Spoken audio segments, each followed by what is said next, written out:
Bezrat Hashem, today's podcast is entitled Akiva's Emuna. Well, today I want to go back to basics, to something that sounds simple, but takes a lifetime to build, Emuna. Real trust that whatever comes from Hashem is ultimately for the good, even when it doesn't look good, even when it hurts, even when it makes no sense in the moment, and that's Emuna. I want to do this through the lens of one of the most striking figures in Talmudic tradition, Rebbe Akiva. Specifically, there's a question that's hard to ignore once you notice it. Rebbe Akiva, he had access to the giants of his time, Rebbe Yeshua ben Hanania and Rebbe Eliezer ben Horkanus. These two sages are the foundational pillars of the Oral Torah. So much of the Talmud is built around them. So why would Rebbe Akiva step away from them and spend 22 years as a student of Nachum Ish Gamzu? Well, Nachum Ish Gamzu was unquestionably a great tzaddik. He was a holy man, even associated with miracles. But in terms of religious law recorded in the Gemara, very little is brought in his name. So what was Rebbe Akiva doing with him for 22 years? Why not squeeze every possible moment from his two great teachers that were shaping the future of Torah? Well, there's another dimension that makes the question even sharper. In the Gemara, when Rebbe Eliezer is on his deathbed, he speaks to Rebbe Akiva painfully. He says, in effect, Akiva, you should have spent much more time learning from me. He says, I only learned a tiny droplet from my teachers, and you even received less from me. And then he tells Akiva something that's very terrifying. Akiva, you are going to die a brutal death. Well, hold it. Is that a prediction? Or a curse? Or both? How can he curse his student? Whatever it is, it forces us again. Why didn't Rebbe Akiva stay closer to Rebbe Eliezer and Rebbe Yeshua and learn more from them? Rebbe Akiva didn't leave his two great teachers because he valued their Torah any less. He left because he understood something cardinal, something fundamental that many people, many brilliant people even forget. Torah without deep Emuna can remain an intellectual exercise. It can stay in the mind, but not carve into the person, not make the person a better person. Rebbe Akiva needed the inner foundation that makes Torah transformative, the type of trust in Hashem that changes how you interpret life itself. That's exactly what Nachum Ish Gamzu was teaching him. Not a technique, not a pilpul, not a way of splitting hairs, it's a way of seeing reality. The conviction that everything is from Hashem and that it's all from the best, even when the best is hidden. Rebbe Akiva wanted Torah to be engraved in the fibers of his soul, and he knew that Emuna wasn't an add-on. It was the key that makes everything else real. So once you start looking, you see everything in life. You see Hashem in every phase of life. That's Emuna. And the Gemara gives us moments when Rebbe Akiva and his Emuna shined brighter than the leaders of the generation. That's the famous scene when the great sages traveled to Yerushalayim together. Rabban Gamliel, Rabbi Eliezer ben Azariah, Rabbi Yeshua ben Hanania, together with Rebbe Akiva. Well, they reach the Mount Scopus, Har Sophim, and they rend their clothing. They tear it because the holy temple, the Beit HaMikdash, is gone. It's destroyed. Then they approach the Temple Mount, and they see a fox run out of the Holy of Holies, the Kodesh Kedoshim, the holiest place on earth, the only place, the only one that was allowed to enter the Kodesh Kedoshim was the Kohen Gadol on Yom Kippur. So the sages, they start crying. And Rebbe Akiva laughs, and they ask him, Akiva, how can you laugh? So Akiva does what our sages often do. He answers a question with a question. He says, why are you crying? Well, they say a fox is walking through the place that once held the deepest holiness. And if this doesn't make a person weep, then what does? Rebbe Akiva says, that's exactly why I'm laughing, because I know there are two prophecies that are linked. One is the prophecy of destruction. Zion will become like a plowed field. Jerusalem will be in ruins. The Temple Mount will look like a forest. But the other is a prophecy of rebuilding and life, that old men and women will sit and rejoice in the streets of Jerusalem. And then Akiva says something that's pure Emuna. Until I saw the first prophecy fulfilled, I was afraid that the second might never come. But now that I've seen the hard prophecy come true, the fox come out of the Holy of Holies, I know with certainty that the comforting prophecy will also come true as well. Well, the others responded, Akiva, you've comforted us. Rebbe Akiva, he didn't deny the pain. He tore his clothing like everyone else. He saw the same fox. He lived in the same destroyed world. And after the destruction of the Holy Temple, the same pain, the same anguish. Rebbe Akiva's default mindset was Emuna. He wasn't escaping reality. He was interpreting reality through Emuna. the Emuna that was ingrained in him. And this pattern repeats itself in another Gemara, in a place you might not expect, at the bedside of Rebbe Eliezer himself. Eliezer became ill. His students came to visit. And Rebbe Eliezer, he was fierce wrath. He said there's going to be a fierce wrath in the world. And he implied that Hashem was going to punish his students. And the students began to cry, that the whole world was going to be destroyed. But one person wasn't crying. One student wasn't crying. That was Rebbe Akiva. And they asked him again. They said, Akiva, how can you laugh now? Our teacher is dying, and he's foreseeing the destruction that's coming to the world. And Rebbe Akiva answers the same way. Why are you crying? They say we can watch a living Sefer Torah, a living Torah scroll, suffer and die and not cry. Rebbe Akiva says that's why I'm laughing, because as long as I saw our teacher enjoying uninterrupted success and nothing spoiling and nothing failing, I worried that he was receiving his reward in this world, and I would have less waited for him in the next. But now that I see that he's experienced suffering, I can rejoice for him, because it means that his reward is being saved for Olam Haba, for the world to come. And then Rebbe Eliezer pushes back. What did I do wrong? He said, why should I suffer? Did I neglect anything?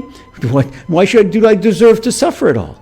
So Rebbe Akiva answers him with a pasuk, with a passage that Rebbe Eliezer himself had taught. There is no perfectly righteous person on earth that does good and never sins. Again, Rebbe Akiva is not minimizing pain. He's reframing it with faith. He's reframing it with an Emuna. Even when his teacher is overwhelmed him, and his own teacher, the great of the generation, one of the greats of all times, Rebbe Eliezer ben Horkenes, Rebbe Akiva is able to see beyond it when it comes to Emuna. And that's not a small thing. That's a lifetime of Emuna at work. This is not just intellectual prowess, but it's Emuna, the faith that's ingrained in our fiber. There's another well-known story in Tractate Brachot, page 60b, that many people repeat, but I'm going to spotlight it. This is the third story because it's so powerful. Rebbe Akiva is traveling with 3 items: a lamp so he can study at night, a rooster, that's his alarm clock to wake him up, and a donkey, that's his means of travel from place to place. Well, night comes, and he tries to find lodging in a village. So no one takes him in. No one's willing to have him. Well, he doesn't curse them. He doesn't panic. He doesn't say what kind of stingy people, what kind of the terrible people are in this village. He simply says whatever Shem does was for the good, and he sleeps out in the open. So during the night, one thing after another goes wrong. The wind blows out his lamp. He can't learn anymore. He says that's also for the good, and he can't use his light. So he decides to go to sleep. And then he hears a crowing, and a wild animal came and killed his rooster. It was a rooster, that's his alarm clock, to get him up early so he could pray and learn very early. Well, he says, this is also for the good. He didn't know why, but this was for the good. And then he tried to go back to sleep, but all of a sudden the lion came and devoured his donkey. Well, he says, that's also the good. Piece by piece, everything he brought to survive on the trip goes away. He lost his lamp, he lost his rooster, he lost his donkey. So after each loss, he repeats the same line. Whatever Hashem does is for the good. Kol ma'id avid tava avid. So in the morning, he discovers that the village had been attacked by Roman soldiers during the night, and the residents were killed. Well, if his lamp had been lit, or if the rooster had crowed, or if the donkey had made noise, he would have been discovered too. But what looked like a chain of misfortunes was actually a chain of protection.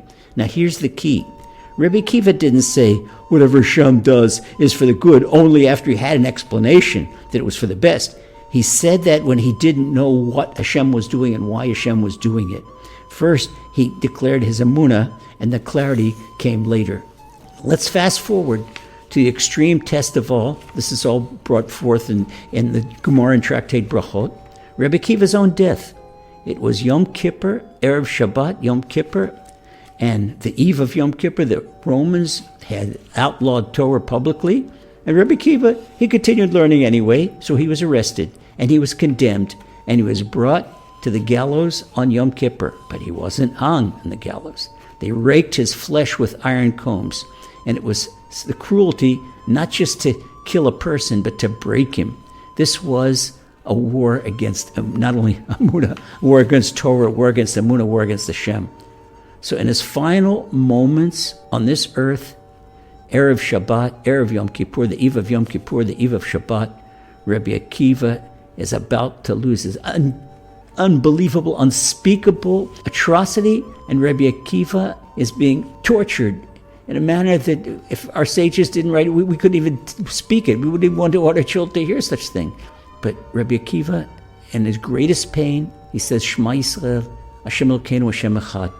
His students, they cry out. They're forced to see their Rebbe get killed. They're forced to see their Rebbe executed. And they cry out to Rebbe Akiva, how can you say Shema now? How can you endure this pain?